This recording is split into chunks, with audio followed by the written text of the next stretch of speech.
Je m'installe confortablement et consciemment, je détends mon corps.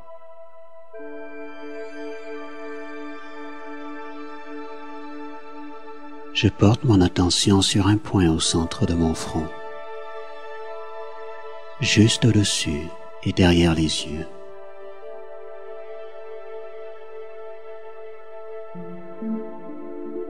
C'est là que je réside, dans le corps, moi, l'âme.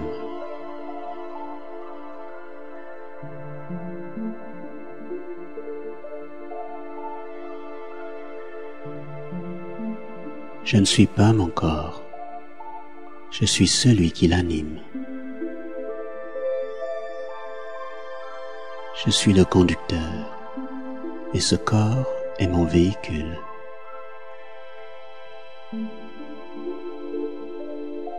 Je ne suis ni mes yeux, ni mes oreilles. Ce sont mes fenêtres ouvertes sur le monde.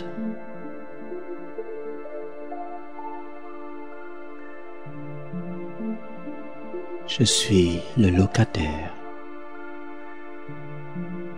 et je regarde vers l'extérieur par les fenêtres.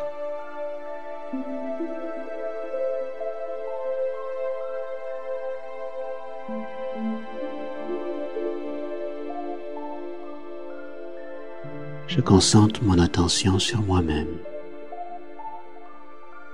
sur l'intérieur.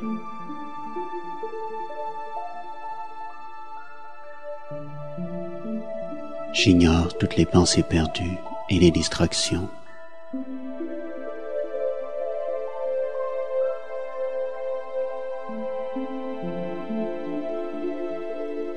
Et je commence à ressentir ce que je suis réellement.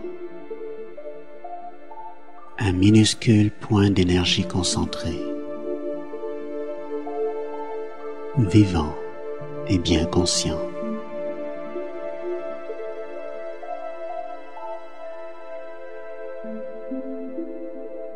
Je suis également conscient que j'émets des vibrations,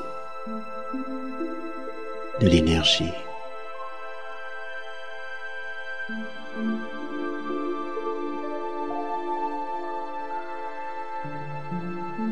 Je suis un être de lumière. J'émets de la lumière.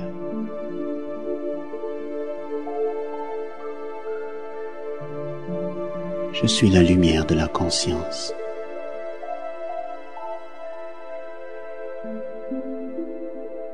Je suis la lumière éternelle, impérissable. Je suis l'âme.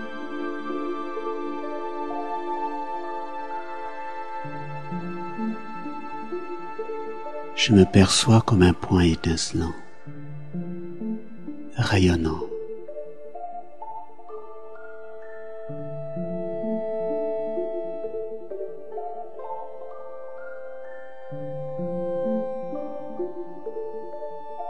En comprenant qui je suis et ce que je suis, je sens jaillir en moi une vague de paix et de liberté.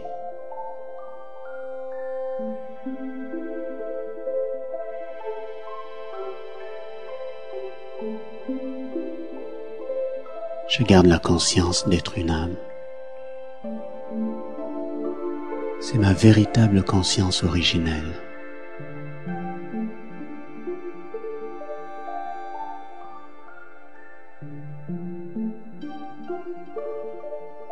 Sans forcer, je maintiens cette conscience aussi longtemps que possible.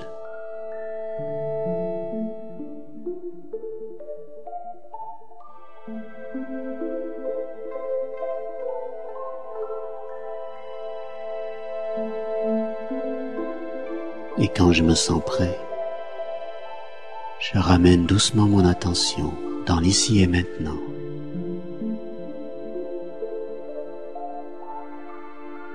Et je garde précieusement le trésor de paix que j'ai redécouvert dans ma méditation.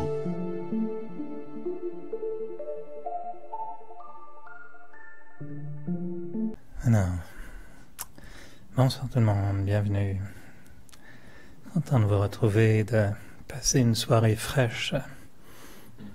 Est-ce que vous êtes venu pour la conférence ou l'air climatisé? Les deux.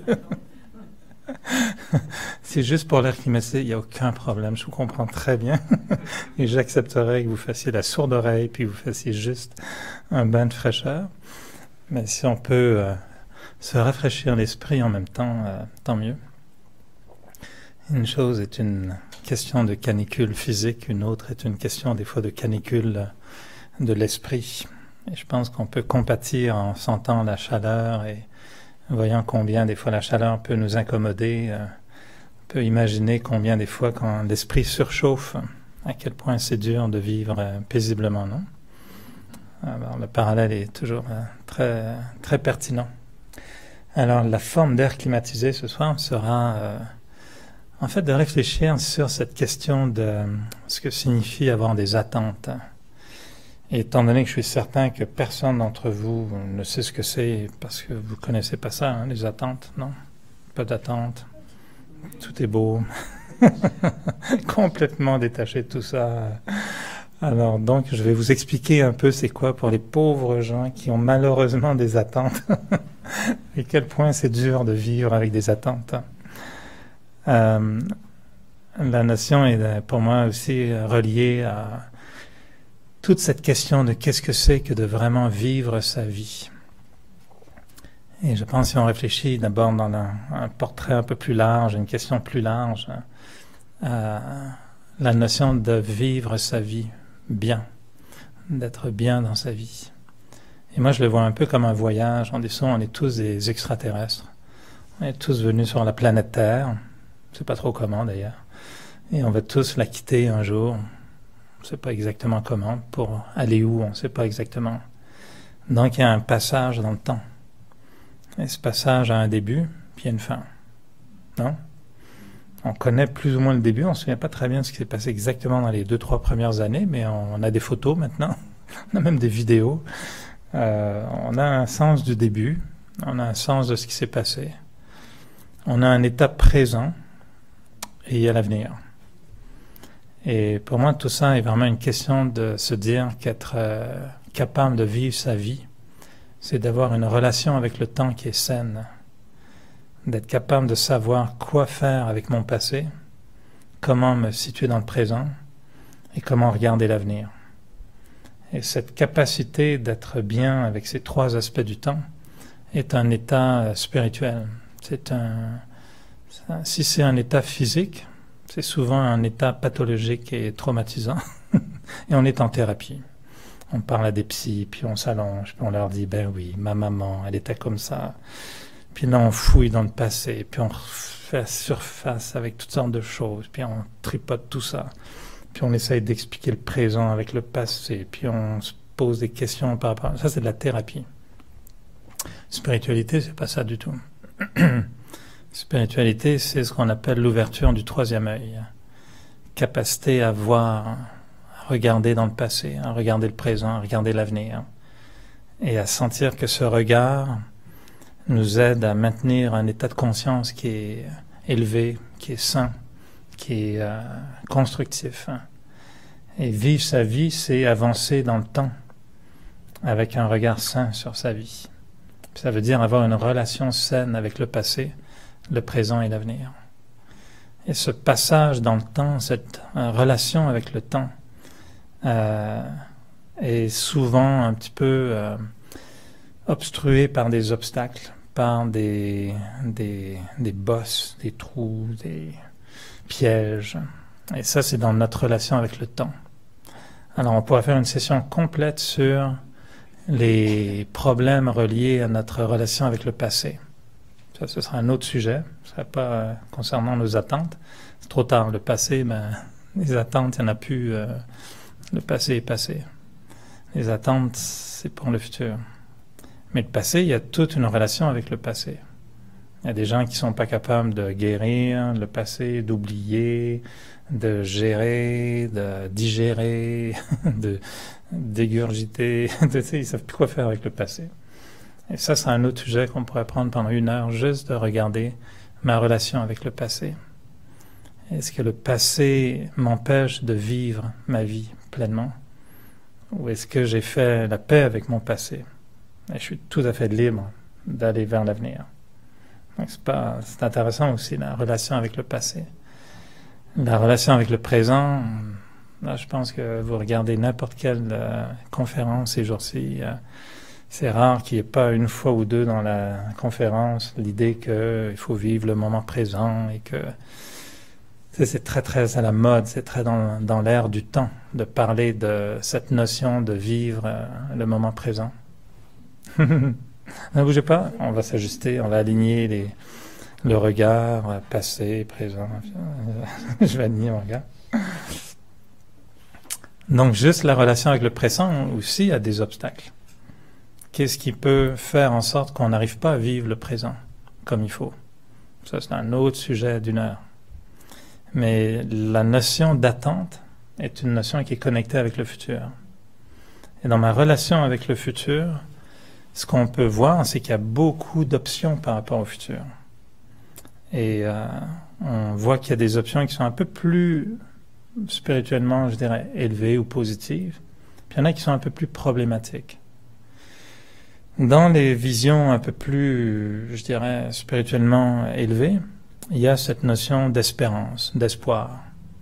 Et on dit que c'est bien d'avoir de l'espoir, non? Versus être désespéré, découragé, déprimé. C'est bien, hein? Quelqu'un de spirituel a généralement un bon espoir. Il y a des espoirs. Il y a une autre dimension qu'on appelle les bons souhaits. C'est bien d'avoir des bons souhaits, versus avoir des mauvais souhaits qui sont presque des malédictions, tu sais, qui sont presque des, en anglais c'est vraiment ce qu'on appelle des curses. Tu plantes un espèce de clou là dans l'autre, tu dis tiens, voilà. Oups, ça n'est pas un très bon souhait, quoi. Et il y a des objectifs, parce qu'il faut être quand même réaliste, il y a rien de mal à avoir des objectifs. Donc il y a des objectifs, il y a des bons souhaits, des souhaits, et il y a l'espoir, des espoirs, vivre avec une espèce d'espérance. Et ça, je dirais que ce sont des outils assez constructifs pour ma relation avec l'avenir.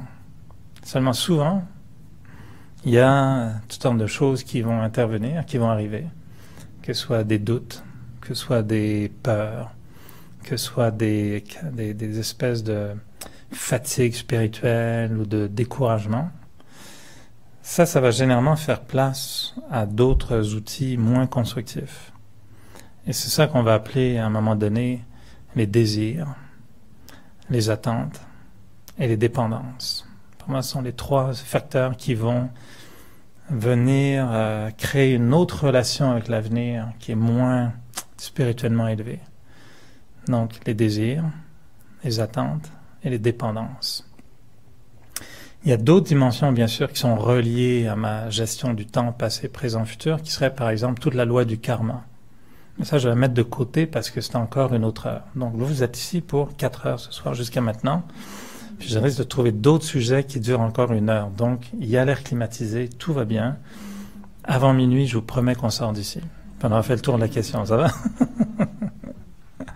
Pas d'attente, hein, pour les prochaines heures, ça va? Mais donc, la relation avec l'avenir, mon regard sur l'avenir. Pourquoi c'est intéressant de se poser ces questions-là, à mon avis? Et pourquoi je faisais le lien au début avec la notion que tout ça est relié à une chose qui est comment vivre sa vie. Et moi, en tout cas, ma recherche personnelle dans les Brahma Kumaris, pourquoi j'ai commencé ce cheminement il y a plusieurs années, c'était un mot. Enfin, il y avait 2 mots qui m'ont vraiment attiré l'attention puis qui ont fait que j'ai accroché à cette philosophie. Et le premier, c'était le nom du centre qui s'appelait le Raja Yoga. Et j'aimais beaucoup ce nom Raja qui voulait dire donc reprendre le contrôle, la maîtrise. Raja, c'est le roi, c'est le roi, le souverain, le maître. Et moi, ça, je savais que j'avais plus la maîtrise de ma vie. J'avais perdu le contrôle. Je me couchais pas à l'heure que je voulais. Enfin, si, mais c'était pas la bonne. Je mangeais pas nécessairement ce que je voulais. Si, mais c'était pas les bons. Bref, la liste est pas très glorieuse, donc on va pas aller là. Ça, c'est le passé. Je suis très en paix avec. Mais je savais que la maîtrise n'était pas là. Je voyais comment l'être humain pouvait être noble, bon, vertueux. Puis je me disais, bon, non. Mais je savais qu'il y avait un potentiel et je voulais retrouver cette maîtrise. Et l'autre mot qui m'a toujours attiré beaucoup dans le Raja Yoga, c'était en fait la notion de liberté, une liberté intérieure. J'ai toujours senti moi je me sentais toujours emprisonné. Tout m'emprisonnait. Je pense que c'est Régent Ducharme qui a un livre qui s'appelle La vallée des avalés. Et lui, il dit tout m'avale. Moi, c'était tout m'emprisonne. Ma famille m'emprisonnait, le monde m'emprisonnait, mes profs m'emprisonnaient, l'école m'emprisonnait. L'étude était une prison, la maison était une prison, la vie était une prison. Et je dis pas, j'étais pas déprimé, je n'étais pas en thérapie, mais je trouvais qu'il y avait une limitation, je me sentais pas libre. La société était une prison, il fallait s'habiller comme ça, il fallait penser comme ça. Il fallait que tu répondes, surtout en Europe, il y avait la France est très attachée à des looks, puis il y a des attentes, puis tes parents veulent que tu aies tel diplôme, puis c'était vraiment, c'était une prison tout ça. Et moi je sentais que d'un point de vue spirituel, je n'étais pas libre. Je me sentais pas libre. Et c'est pour ça que ces deux notions ont été pour moi au cœur de toute la démarche spirituelle. De me dire que bien vivre ma vie veut dire que j'ai repris le contrôle de ma vie et que ce contrôle-là n'est pas un contrôle forcé, rigide, lourd à porter non plus, mais que c'est un contrôle qui se fait dans une entière liberté. Et si on a cet équilibre entre une maîtrise de soi puis une liberté d'être, pour moi, et je ne dis pas du tout que ça peut être applicable à tout le monde, mais pour moi c'est ça. Mais mon repère pour déterminer que ma vie est mieux vécue. Et toute la philosophie du Raja Yoga vise à nous donner les moyens de reprendre le contrôle sur ce qu'on est, mais en même temps, pourquoi? Pour vivre cette liberté. Parce que la liberté, c'est l'expression ultime de l'âme dans toute sa beauté. Alors, il y a un sport que j'admire, mais vous ne savez pas lequel du tout, là. Au tennis, je n'ose pas dire, mais dans le tennis, si vous regardez par hasard, parce que en ce moment c'est Wimbledon, mais je sais que personne ne sait au tennis, mais Wimbledon, vous allez voir des gens qui jouent très bien au tennis. Et il y a des grandes... moi, ce que je trouve beau dans le tennis, c'est que un bon joueur, ça s'applique à tous les sports et à bien des aspects de la vie, ils peuvent faire une chose avec une maîtrise totale. Ils maîtrisent leurs gestes. Mais moi, quand j'apprends le tennis, ce qu'on me dit, faut que tu te libères. Faut pas que tu essayes de contrôler ton geste. Tu dois le maîtriser, mais en même temps, il faut que tu le libères. Puis ça va sortir. Et quand vous regardez les joueurs faire des choses, des fois, complètement hallucinantes, c'est exactement l'art d'une maîtrise totale du sport. Mais ils sont libres. Ils sont pas là en train... Je vais-tu réussir, je vais pas réussir. Ça, en général, si t'es dans ces espèces de craintes, t'as pas de liberté, tu joues très mal à ce moment-là. Enfin. Alors, la notion de maîtrise et de liberté ensemble, pour moi, a toujours été au cœur de ce qui m'attire dans la spiritualité. Et vivre bien ma vie, à mon sens, en tout cas moi, c'est ce à quoi j'aspire, c'est ça mon objectif, c'est reprendre une maîtrise totale de tous les aspects de la vie. Ça pourrait être une autre heure d'ailleurs de discussion. Et tout ça dans un sentiment de liberté. Et la notion d'attente est très liée à ça. Parce que c'est un des outils qui va venir saboter complètement cette dynamique. L'attente va ruiner en fait beaucoup. Un, ma capacité de me maîtriser, et deux, surtout, ma capacité d'être libre. Parce qu'elle génère une attache à quelque chose. Alors, ce qui est intéressant, c'est de voir un peu la distinction entre un désir et une attente. Parce qu'on utilise des mots différents parce qu'il y a des choses, des réalités différentes. Et je pense que dans la vie, on peut identifier nos désirs. Tu sais, si on dit à quelque chose que tu souhaites pour l'avenir, il y a des souhaits, mais après, ça devient des désirs. Et dans le pratico-pratique, au quotidien, ça devient des attentes. L'attente, On peut pas dire, enfin moi je réfléchissais un peu, je me dis je peux pas définir, je pense, quelles sont mes attentes en général. Je peux définir quels sont mes désirs. C'est quoi mon désir est en fait le moteur souvent de la motivation. Alors qu'en fait ça devrait être l'inverse. Mais ça c'est une autre heure de discussion. On n'est pas sorti. Hein. Donc parce que souvent on est motivé par nos désirs. Mais malheureusement c'est pas une bonne chose. C'est beaucoup mieux d'être motivé par nos inspirations, ce qui est très différent, par notre connexion, notre touching, notre connexion avec une dimension pure. Et si cette motivation-là est active, on fait des choses magnifiques. Si on est motivé par nos désirs, on va avoir beaucoup d'attentes. Et c'est une autre distinction. Tout ça étant, j'espère, j'ajoute des choses dans la salade, hein, puis à la fin, ça va devenir un espèce de bol. Okay. C'est bien ceux qui prennent des notes, vous allez pouvoir m'expliquer après ce que j'ai dit, puis remettre ça dans le bon ordre. C'est très utile. Je prendrai une copie de vos notes après. Non, je fais ça. Mais donc la notion du désir et de l'attente, ils sont connectés l'un à l'autre. Mais le désir est plus comme un portrait général. On a des désirs. Dans la vie, on a des désirs dans nos relations, on a des désirs par rapport à la nourriture, on a toutes sortes de désirs. L'attente, souvent, on la voit pas venir. On ne sait pas qu'on a des attentes. Une situation va se produire. C'est pas que quand je pars de chez moi, j'ai identifié clairement que je ne veux pas de travaux de construction sur mon chemin. Ça, ce serait ridicule à Montréal. Ce serait naïf de penser à ça parce que vous n'avez pas compris Montréal. Il y aura des travaux, peu importe où vous allez. Mais bon. Alors quand on part, on ne se dit pas, tu sais, je veux pas qu'il y ait de travaux. On part, on a un rendez-vous, on part, on va. Oups, il y a un bouchon, il y a des travaux. Ah, flûte. Et c'est là où tout à coup l'attente se manifeste. Elle n'était pas connue. Mais en fait, nos attentes sont très inconscientes. Elles sont associées à plein de petits faits du quotidien, et quand ce fait-là ne se passe pas comme on veut, parce que notre désir en général, c'est que poussez-vous, moi, quand j'arrive, je veux qu'on me laisse passer. Ça, c'est mon désir en général. Je veux une voie libre quand je vais à un endroit ou un autre. Mais l'attente, elle va venir vraiment dans les petites choses, dans les relations souvent avec les autres. Quelqu'un agit d'une certaine façon, je m'y attendais pas. C'est bien ce qu'on dit, non? Tiens, ça, je m'y attendais pas. Donc quoi, j'avais des attentes? J'avais des attentes, mais pas celle-là. Donc je m'y attendais pas. Et là, on n'est pas content. Parce que ça ne correspond pas à ce qui était inconscient, qui était mes attentes.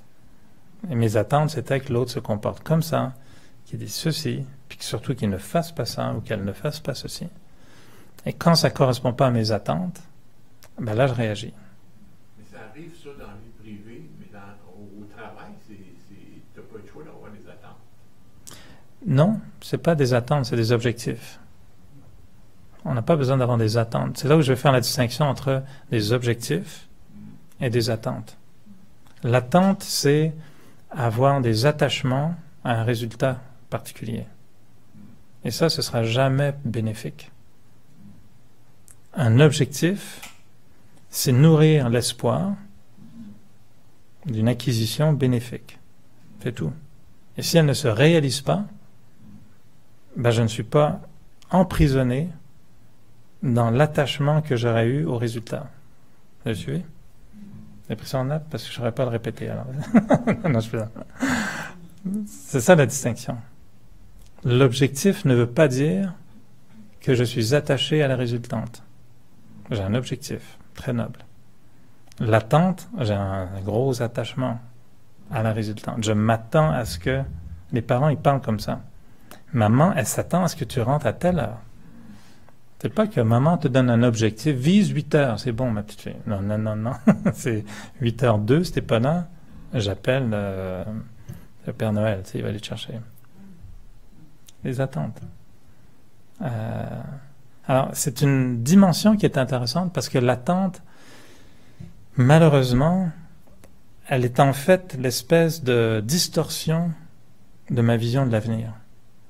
Une relation saine face à l'avenir, dans laquelle je me sens libre, est une relation avec l'avenir dans laquelle je n'ai pas d'attente.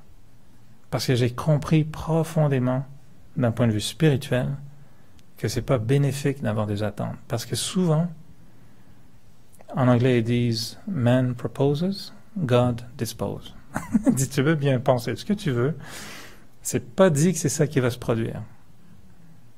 Non? On peut tout à fait planifier ce qu'on veut, mais on ne sait pas ce qui va se passer. Et vaut mieux être préparé à ce que ce qui se passe est tout à fait contraire à ce qu'on attend, plutôt que d'avoir tellement d'attentes que si ça ne se produit pas, ben là on perd notre bonheur. Ça vaut pas la peine de perdre son bonheur. Je dis ça, et je vous garantis que j'en suis pas du tout l'incarnation à 100%, on s'entend.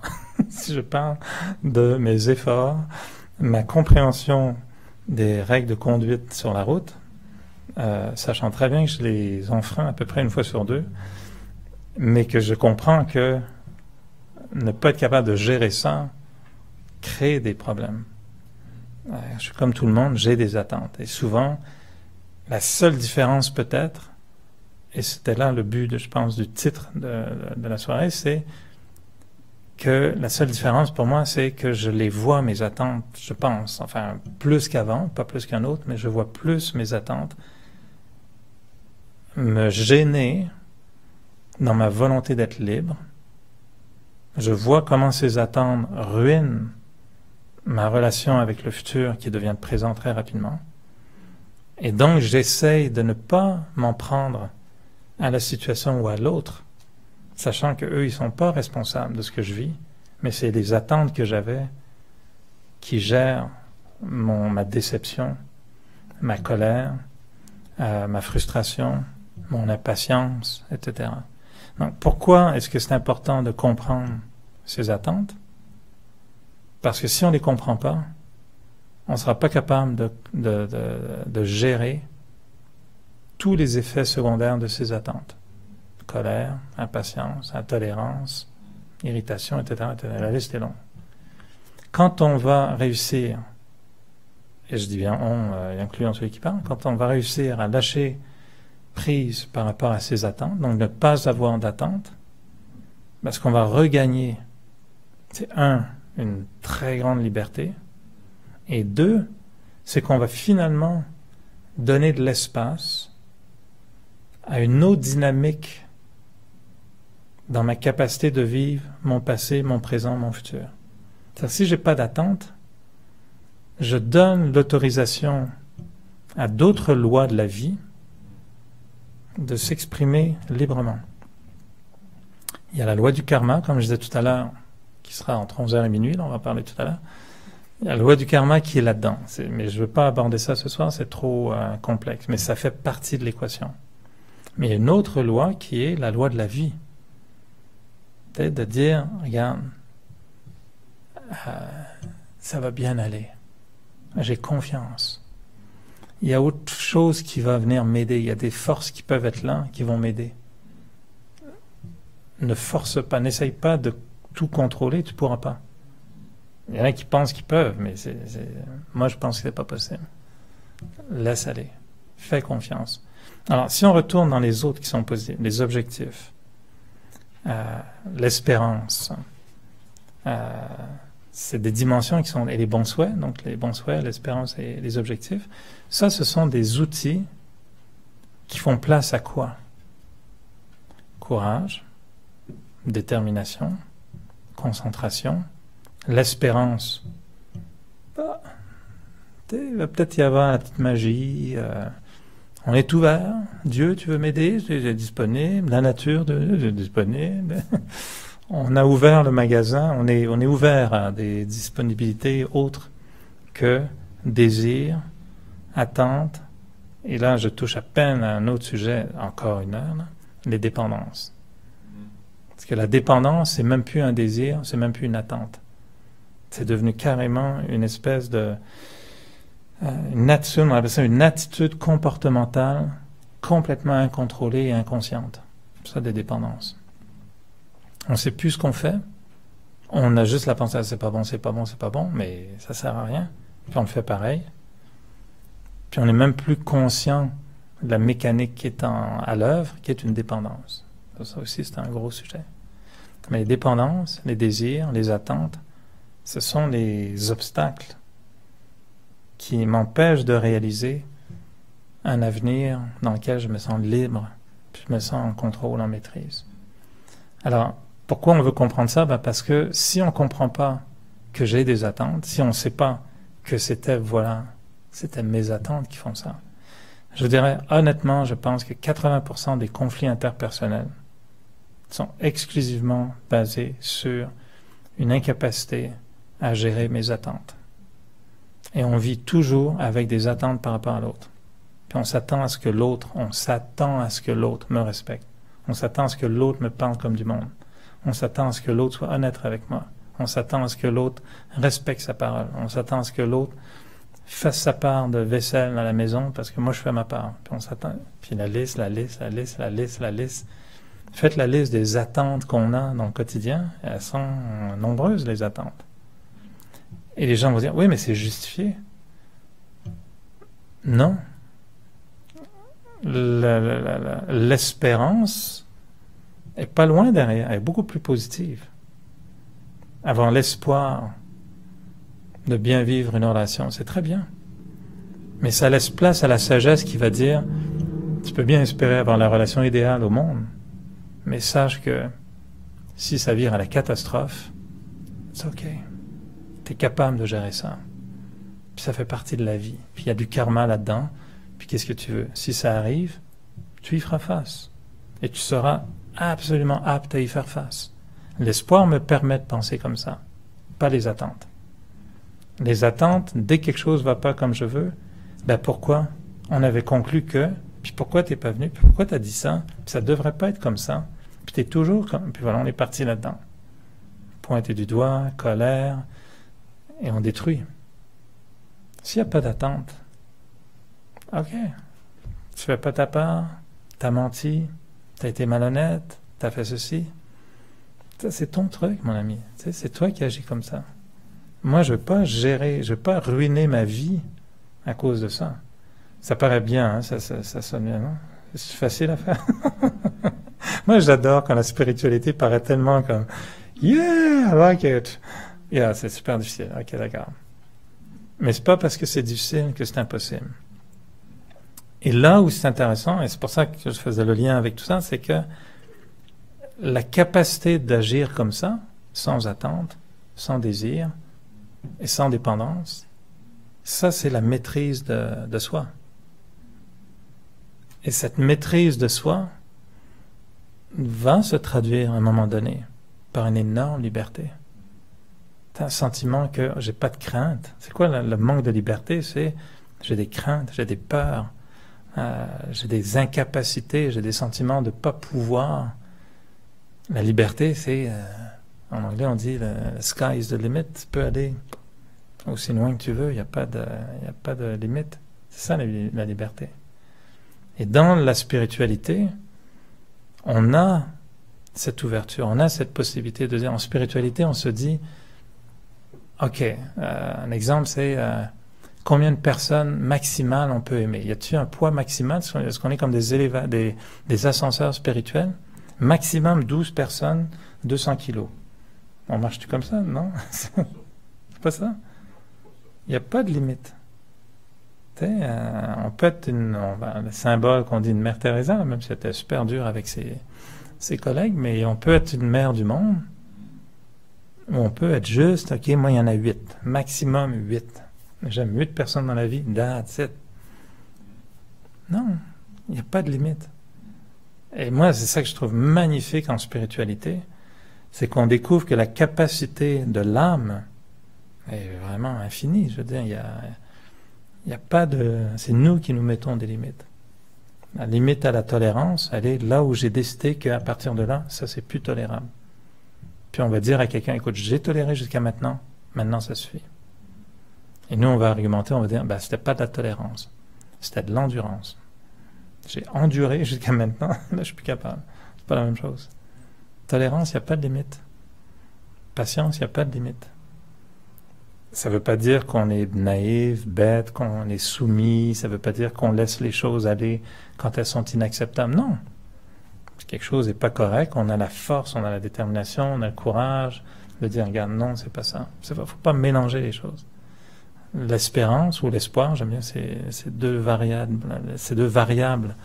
de la même poésie, je dirais.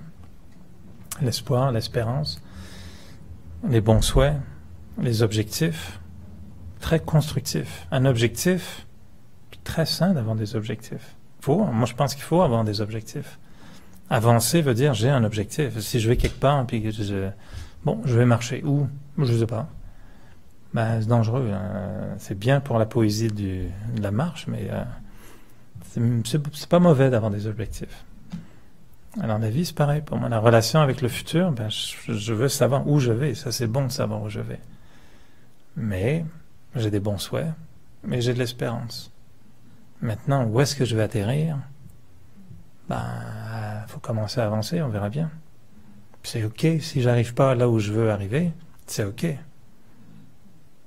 Moi, dans ma profession, j'ai jamais pensé que je ferais ce qu'on m'a proposé de faire. Dans ma profession, je me disais toujours, l'étape normale, je vais faire ça après. Puis tout à coup, une porte s'ouvrait, on me disait, « Hey, as-tu pensé à ça? Tu pourrais faire ça. » J'ai jamais pensé à ça. Et j'avais bien des objectifs, mais il s'est passé complètement autre chose. Et d'avoir accepté d'aller complètement ailleurs que là où j'avais souhaité aller, moi, ça m'a toujours été, en tout cas, ça a toujours servi. Et je me suis servi de ça pour me dire que dans la spiritualité, c'était peut-être un peu comme ça aussi. Tu peux peut-être bien des fois avoir un objectif, mais pas sûr c'est ça qui va se passer. C'est correct que ça se passe pas. Il n'y a pas d'attente. Ce qui vient nous nuire, c'est vraiment ces attentes, ces désirs et ces dépendances. Le désir, il a une racine dans cette croyance que en possédant quelque chose, j'aurai plus de bonheur, pouvoir. En général, c'est à peu près les deux dimensions qu'on cherche. On cherche souvent le bonheur et le pouvoir à travers ça. Je vais te poser une question. Si tu as quelque chose que tu as... Moi, je ne considère pas que c'est une attente, là, mais tu dis, si la solution A se présente, c'est cette solution-là. Si ça ne se présente pas, c'est la solution B. J'ai pas dit ça, je pense. Qu'est-ce que tu veux dire?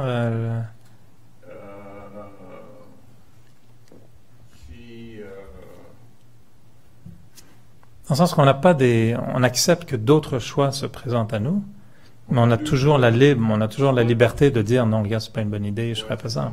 On a deux choix. Où l'événement se produit, tu dis c'est la solution A, où l'événement se produit pas, c'est la solution B. Mais après, il vient toute l'intelligence, la sagesse, tu sais, la compréhension. Comme je dis, on n'est pas des paillassons, on ne se laisse pas non plus transporter par ce qui se passe. On a des objectifs, on travaille en conséquence, on fait des efforts en conséquence. Si à un moment donné, c'est pas ça qui se réalise, il faut analyser. Avant de dire oui à la solution B, j'analyse quand même. Tu sais, c'est pas parce qu'il y a une solution B qui arrive que je la prends automatiquement. On a quand même une capacité de jugement, de discernement, etc. Il y a des fois où je comprends ce que tu veux dire, la nuance de ça. Des fois, on a un objectif, il ne se réalise pas. Il y a une autre opportunité. Des fois, je vais dire à l'autre opportunité, merci, non merci, je continue vers mon objectif. Il y a un degré d'entêtement permis dans l'obtention d'un objectif. Parce qu'on est conscient qu'il y a des objectifs qui nécessitent beaucoup d'efforts. Si mon objectif est de vaincre la colère, c'est pas que la première chose qui arrive puis qui me met en colère, on va dire, tu vois, finalement, j'étais dû pour être en colère. Non, ça c'est vraiment tordre un petit peu la philosophie après. Non, je vais accepter l'échec, comprenant que j'avais un objectif très élevé, puis que j'avais beaucoup de chances de tomber. Tu sais, moi, mon objectif, c'est peut-être de mieux jouer au tennis, mais je dois accepter mon âge, mes limites, que je serai peut-être pas nécessairement le prochain vainqueur de Wimbledon l'année prochaine. J'ai du mal à accepter ça, mais j'essaye. Tu sais, j'essaye d'accepter. J'essaye d'être humble, mais bon, c'est dur. Tu sais, je me vois pourtant bien porter dans les... Mais oui, la distinction, c'est quand même intéressant de se dire qu'est-ce qui va être au cœur de ma relation avec l'avenir. Et pour moi, je trouve que si on veut éliminer les attentes, les désirs et ces dépendances, peut-être qu'on devrait investir dans nourrir mes espoirs, mes bons souhaits et clarifier mes objectifs. Ma relation avec le passé, comme je dis, c'est un gros sujet, mais ultimement, ce qu'on veut avec le passé, c'est une capacité à savoir qu'on a guéri les plaies du passé, qu'on a accepté celles qui sont peut-être pas guérissables, puis qu'on est capable de laisser au passé ce qui est au passé. C'est ça notre relation avec le passé. Notre relation avec le présent, c'est une relation dans laquelle on veut être finalement extrêmement détaché. Le présent vit son moment présent, c'est un seul mot, c'est « je veux me détacher ». C'est-à-dire, je ne suis pas attaché au passé, je ne suis pas attaché à l'avenir. C'est tout. C'est juste de faire la distinction entre ces trois dimensions du temps. Et cette capacité à ne pas être complètement, comment je pourrais dire, coloré par mon passé au point où il m'empêche de vivre le présent, et de ne pas être craintif ou possédé par une volonté extrême d'atteindre un futur irréalisable. La seule façon de faire ça, dans les deux côtés, c'est d'être détaché, qui me permet de gérer mon passé, comme j'ai dit tout à l'heure, l'acceptation, guérison et tout ça, et pour le futur, d'avoir une relation face à l'avenir qui est une relation dans laquelle je sens que j'ai du courage, j'ai de l'espoir, j'ai de l'enthousiasme, j'ai une vision positive, des bons souhaits, j'ai une vision correcte par rapport à l'avenir. De vivre avec des craintes, avec des déceptions anticipées. Ah, j'aimerais bien, mais bon. Non, là-dessus, oui, j'aimerais bien, mais bon, je sais que ça se fera peut-être pas. Attendez, des fois, il y a des espoirs tués d'avance, des objectifs inachevés d'avance, des bons souhaits non exprimés. Ça, c'est une relation avec l'avenir qui est pas très saine. Parce qu'en fait, on n'a pas ni nourri l'espoir, ni nourri les bons souhaits, ni clarifié nos objectifs. Et la spiritualité, comme je disais tout à l'heure, ce qui est bien, c'est que même la méditation, selon moi, c'est un moment dans lequel on est en pleine harmonie avec l'espoir, les bons souhaits, avec une vision de l'avenir qui est correcte, qui est claire. Je sais ce que je veux devenir. Tout le rôle de la spiritualité, c'est quoi? C'est de distinguer qu'est-ce qui est bénéfique, qu'est-ce qui est néfaste. C'est tout. Être spirituel, c'est savoir faire un choix par rapport à ce qui est bon pour moi et ce qui n'est pas bon pour moi. D'après moi, c'est ça la spiritualité. Comme, je dirais, être nutritionniste ou naturopathe ou thérapeute d'une façon ou d'une autre, en général, c'est de savoir reconnaître qu'est-ce qui est négatif, qu'est-ce qui est néfaste, qu'est-ce qui est correct, qu'est-ce qui est positif. Puis ensuite, on l'applique. Dans tous les domaines, c'est ça. Et la spiritualité, c'est de reconnaître qu'est-ce qui est bon pour l'esprit, qu'est-ce qui est pas bon pour l'esprit. Et au-delà d'être spirituel, c'est d'être pratique, d'appliquer sa spiritualité, c'est d'aller vers le choix qui est positif. Et ça, la méditation, c'est l'outil pour le faire. Pour ça, j'aimais beaucoup ce qu'une conférencière, j'ai entendu récemment, qui disait, jusqu'à maintenant, la méditation a souvent été une option. Elle dit, à cause de ce qui se passe dans le monde aujourd'hui, l'état dans lequel on se trouve, c'est plus une option.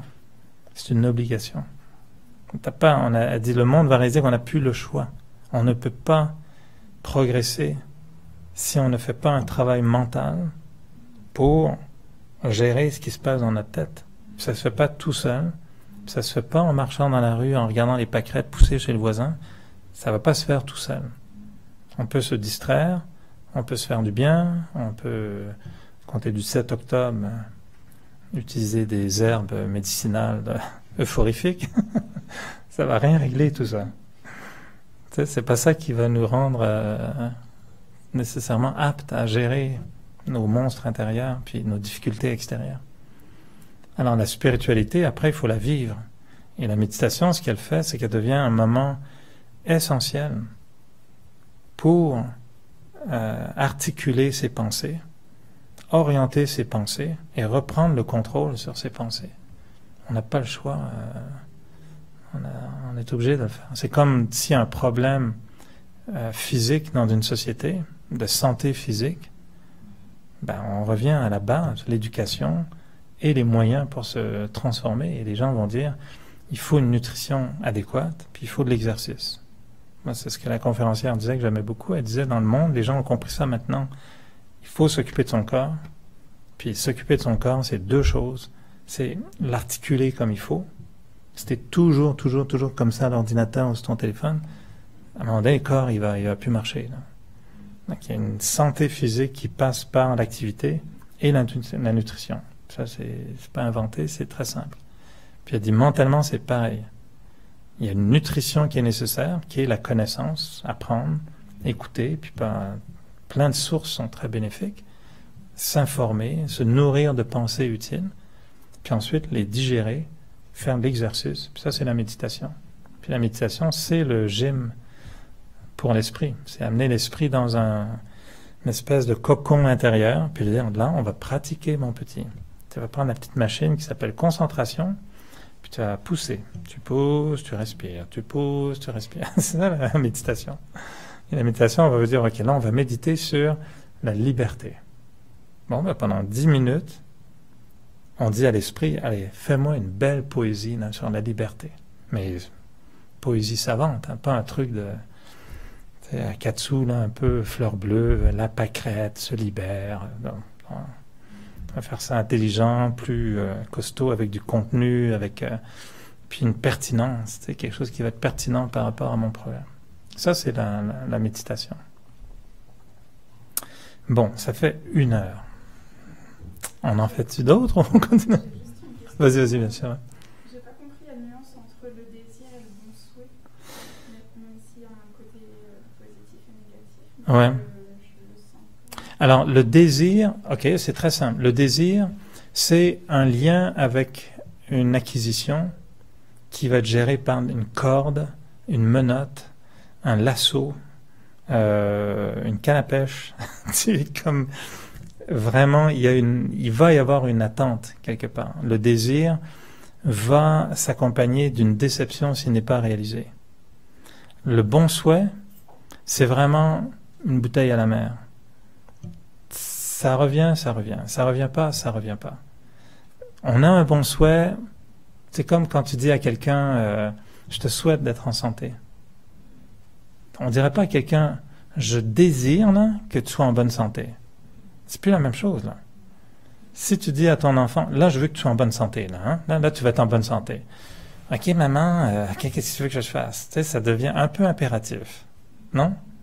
Alors, qu'est-ce que tu dis, mon enfant? Moi, je te souhaite vraiment qu'une chose dans la vie, c'est d'être en bonne santé. C'est plus la même dimension. Et la grande différence, c'est exactement ça. C'est nous donne la liberté face à ce que ça se réalise ou pas. L'autre, il n'y a aucune liberté. Un désir ne me rend pas libre. On est rongé par notre désir. Le désir nous hante, le désir nous possède. Le désir va créer une crainte. Ça va se réaliser, ça va pas se réaliser. S'il n'y a pas de crainte que ça se réalise ou pas, c'est que c'est un bon souhait. On a des bons souhaits pour les gens. On a des bons souhaits pour soi-même. C'est sûr, on peut se souhaiter, je me souhaite d'être en santé. C'est bon d'avoir des bons souhaits. Il faut avoir des bons souhaits pour soi-même, pour les autres. On dit d'ailleurs la nourriture de base dans les relations devrait être des bons souhaits. Nous, dans le spirituel, on dit des bons souhaits et des sentiments purs. Mais ça, c'est une autre heure encore de discussion. Donc, juste des bons souhaits. Mais c'est ça la notion. Et ce que j'ai dit tout à l'heure, c'est 80%, d'après moi, des problèmes relationnels relèvent du fait qu'on n'a pas des bons souhaits, on a des attentes. Ce qui est très différent. Le contrat de mariage devrait être un contrat de bons souhaits, pas un contrat d'attente. On gère une relation aujourd'hui par des contrats d'attente. Puis on gère déjà la séparation quand on se marie. Ça va mal, disons. C'est comme si quand quelqu'un vient au monde, ton petit bébé, là, tu demandais déjà, bon, alors écoutez, excusez-moi, ça fait quelques heures qu'il est né, quand il meurt, là, on lui achète quoi comme cercueil? Ben là, donne-moi du temps, non? En mariage, c'est un peu ça, on planifie déjà les... Mais bon, c'est un autre sujet ça, non, c'est une demi-heure, ça va. En fait, c'est 5 minutes, ça. C'est plus clair? Et le bon souhait, il nous libère. Le désir, pas vraiment. Et le bon souhait attaché à un objectif est très bien. Moi, un coureur olympique, il faut qu'il ait des objectifs, des bons souhaits et de l'espoir. Et s'il est sage derrière tout ça, s'il a en plus une certaine sagesse, il va être heureux comme Olympien. Il va avoir la sagesse pour gérer l'échec, l'obstacle, la réussite, etc. Celui qui motive son parcours olympique avec des désirs, des dépendances et des attentes, et il va souffrir, le petit gars. Hein. Il va trouver ça dur. Et quand il ne réussira pas, il va être en dépression. Puis s'il y a un échec, il va s'en prendre à son entraîneur, puis tu vois, qu'il va le virer très rapidement. Je ne sais pas que c'est pas une bonne chose des fois de changer d'entraîneur, mais tu sais comment le faire. Alors, c'est deux domaines différents. C'est pour ça que je pense que c'est important de voir la distinction entre ces deux espaces-là. Et moi, il y a un espace qui m'inspire dans la liberté, l'autre qui me fait peur. Les désirs, les dépendances, puis les attentes, je sais qu'ils me nuisent. Je sais qu'ils viennent gérer toutes sortes de sentiments négatifs en moi. Et je sais qu'ils sont durs à éliminer. C'est une dépendance, c'est pas facile. Quelqu'un qui est alcoolique, c'est dur. Tu sais, quelqu'un qui est dépendant affectif, c'est dur. Toute sa vie, il souhaite être aimé. Il a besoin d'une dose d'amour. Il cherche l'amour dans toutes sortes de choses, dans la crème glacée, dans le regard de l'autre, dans une perruque, dans un petit toutou qu'il va acheter. Dépendance affective. Des gens ne savent même pas qu'ils sont dépendants affectifs. Ils ne s'en rendent pas compte. Ceux qui sont dépendants du jeu, tu sais, le jeu gambling, c'est épouvantable. Ça ruine une vie complète. Alors, il y a des dépendances qui sont moins évidentes que ça, mais desquelles les dépendances relationnelles sont très nuisibles. Dépendance de matériel. Il y a des gens qui sont vraiment dépendants, ils ont besoin d'une dose de matériel. Ça nourrit leur espèce de matérialisme inné. S'ils n'ont pas une nouvelle robe ou un nouveau pantalon toutes les 3 semaines, ça va mal. Ils sont en manque de neuf. Dépendance. Je ne dis pas qu'il ne faut pas en acheter, c'est bien. Il faut avoir des bons souhaits, avoir des objectifs, puis avoir de l'espoir. Alors, je vais respecter mes ententes horaires. On va se limiter à 1 heure. Si vous voulez d'autres heures, je vous suggère de revenir. On est toujours climatisé, ce sera toujours aussi confortable. Et éventuellement, l'hiver, on chauffe un petit peu, alors c'est pas mal. Avant de partir en méditation pour quelques minutes, si jamais ça vous intéresse, il y aura une conférence en anglais, Practical Tools to Deal with Inner Pressure. Ça, c'est super intéressant. À 19h, vendredi soir. Donc, Practical Tools to Deal with Inner Pressure, à 19h. Et une conférence en espagnol. Donc ça, c'est si vous n'avez rien compris ce soir en français, essayez l'anglais vendredi, ou l'espagnol le lundi 9, donc lundi prochain, à 19h, avec Juan. Et le titre est donné en français, ce qui est très sympathique. On va le comprendre. Face à l'injustice, la sagesse est la base du bonheur et de la paix dans la vie.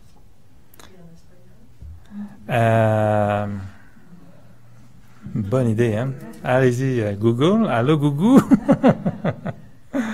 J'oserais pas me lancer là-dedans. Je baragouine l'espagnol, mais pas assez bien. Alors, je vous propose une petite minute de méditation sur tout ça, là, le gros bol de salade, on va le manger, là.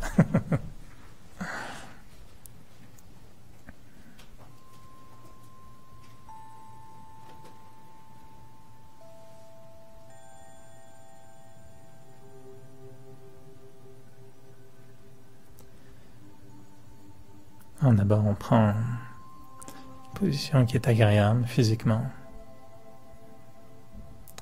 Et très simplement, on se met dans une posture d'appréciation. On se libère de toutes les tensions physiques et mentales.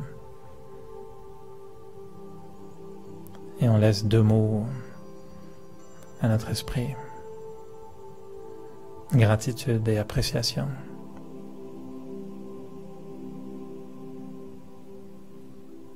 Être capable d'apprécier cette capacité d'être en vie. Juste le fait de reconnaître toute la grandeur d'être en vie, conscient, d'être sur la planète Terre, d'être au cœur d'une nature tellement magnifique, tellement puissante, d'être dans un corps physique,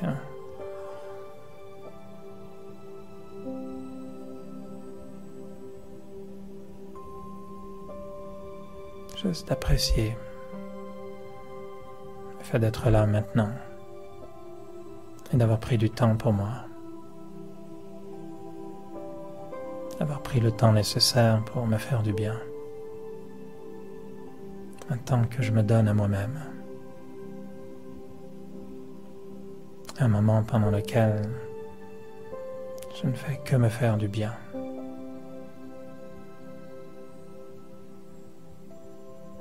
Une détente de l'esprit. Et j'apprécie pleinement ce moment. Et je ressens une profonde gratitude. Non seulement je l'apprécie, mais ce sentiment de reconnaître que c'est comme si c'est un cadeau qui m'était fait. Je l'accepte et j'en suis reconnaissant. Gratitude par rapport à la vie, par rapport aux éléments, la nature, l'univers. Gratitude par rapport à tous les gens qui m'ont aidé, qui m'ont accompagné tout au long de ma vie.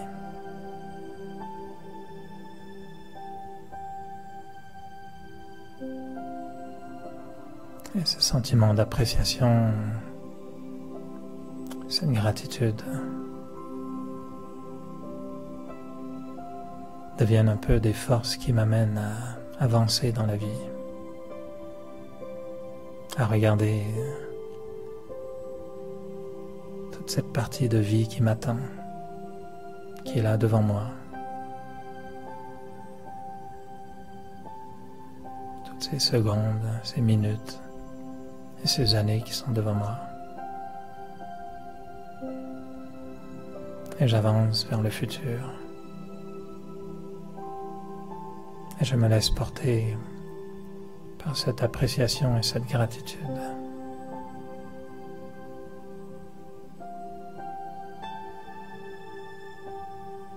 Et en étant redevenu le maître de ma vie, un peu plus le maître de moi-même, je peux facilement me fixer des objectifs, avoir des cibles,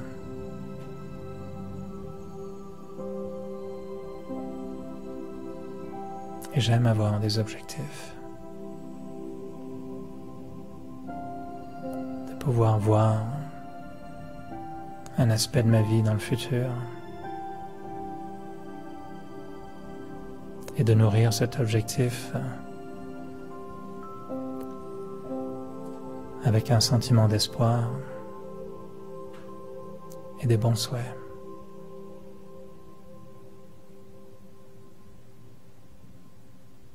Sans attente, sans désir. Juste un sentiment d'une immense liberté. Comme un oiseau qui vole.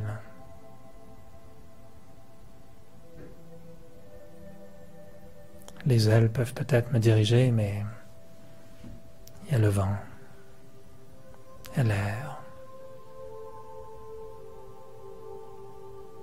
Et parfois je peux me laisser transporter par le vent,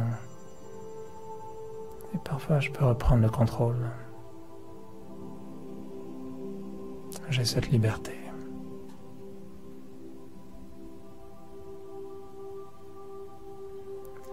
Et si je regarde ce qui est devant moi, l'horizon de mon avenir, je Je me laisse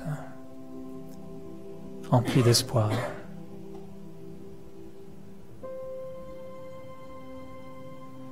Et je ressens l'espérance.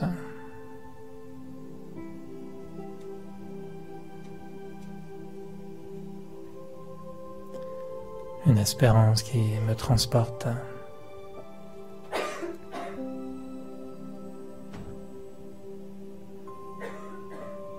L'espoir me donne confiance.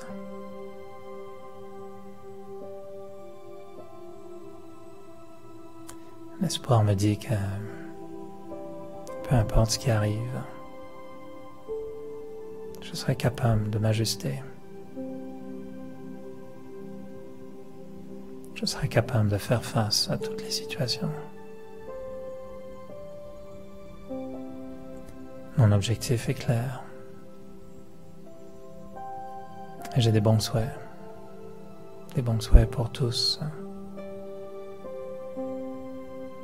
Y compris des bons souhaits pour moi-même.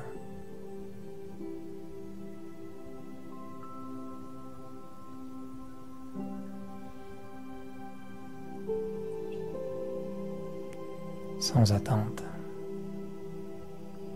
sans désir.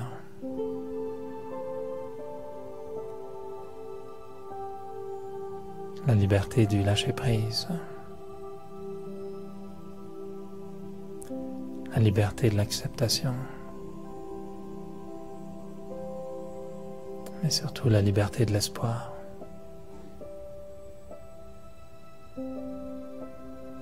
Un espoir motivé par la foi, la conviction qu'il existe une dimension plus grande que moi.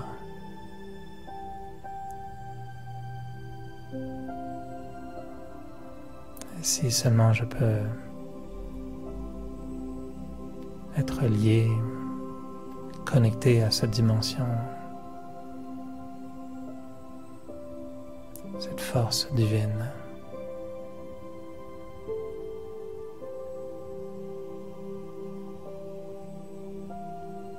Alors je sens que cet espoir m'emplit de courage.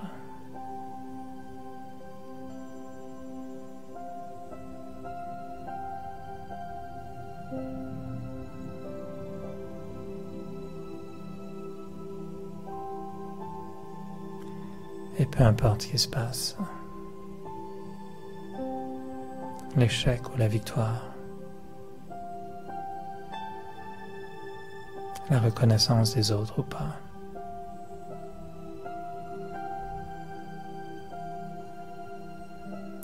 les ailes de l'espoir sont toujours là. J'ai confiance en moi.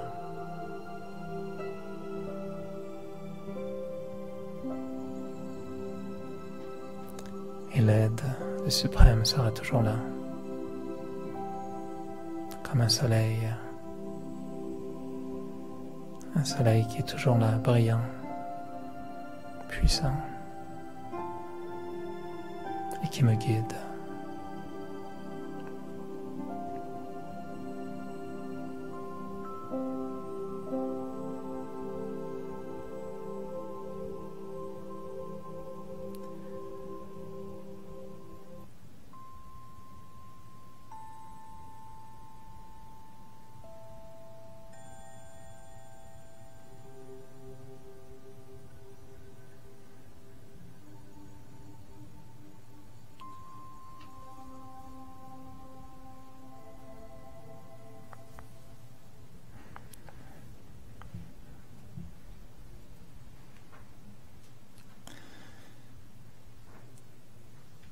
Om Shanti, bonne soirée. Alors, j'ai des bons souhaits pour vous, pour la température, pour ce qui va se passer, mais j'ai pas d'attente. Je peux pas vous garantir que la même température climatisée vous attend de l'autre côté de la porte, mais bon courage pour les prochains jours et puis au plaisir de se retrouver très très bientôt. Om Shanti, bonne soirée.